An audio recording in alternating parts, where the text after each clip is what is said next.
Na-discover ako ni Yamaha yung biglaan namin pagsali ng PGT last 2015.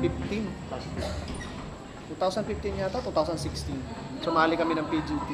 Kami yung mga loko-loko na mga freestyle rider na gumawa ng tricks. First ever mga freestyle na mga tricks sa Pilipinas. Kami yung gumawa. Yung Team UA Mindanao. Nasa YouTube pa rin hanggang ngayon. Ako yung unang nag-backflip, tapos Superman, seat grab, mga cliffhanger, yung mga tricks na mga nasa US. Ginawa namin yung dito sa Pilipinas. And then,